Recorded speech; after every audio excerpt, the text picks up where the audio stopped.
Merci, Monsieur le Président. Madame la Vice-présidente, ce qui se joue aujourd'hui autour du Groenland dépasse de loin un désaccord diplomatique ponctuel. C'est une épreuve de puissance et de vérité pour l'Europe. Le président des États-Unis place l'Union européenne devant un choix clair, accepter une vassalisation sous couvert de partenariat transatlantique ou bien redevenir des acteurs souverains, capables de défendre nos intérêts et notre intégrité. Le moment que nous vivons n'est pas un accident de l'histoire. Il est l'aboutissement de décennies d'aveuglement stratégique, nourris par l'illusion d'une mondialisation pacifiée et par l'abandon progressif de notre autonomie au profit d'une dépendance bien confortable. Lorsqu'un président américain menace ouvertement un État européen, lorsqu'il combine une pression territoriale assumée avec un chantage commercial explicite, ce n'est pas seulement un partenaire qui s'exprime, c'est un rapport de force qui s'impose. Et c'est notre crédibilité qui est alors mise à l'épreuve.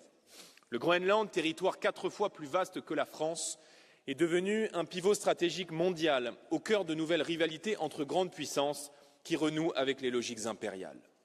Nous le disons ici, ce qui se joue aujourd'hui préfigure les conflits de demain. Céder créerait un précédent grave, un précédent qui concernerait demain d'autres territoires européens et peut-être après-demain des territoires ultramarins français qui pourraient à leur tour subir des pressions comparables. En matière de souveraineté, chaque renoncement appelle le suivant. Face à cette situation, l'Union européenne est au pied du mur mais n'a pas le droit de se taire face aux provocations qui menacent sa prospérité et son intégrité.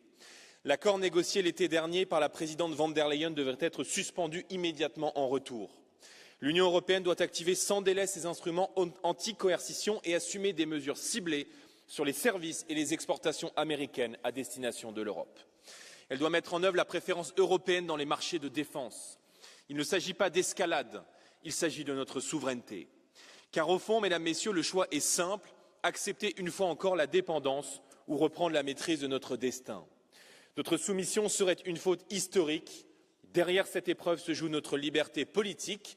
Alors nous faisons un choix clair, celui des peuples souverains, des nations libres, debout, capables d'assumer leur destin.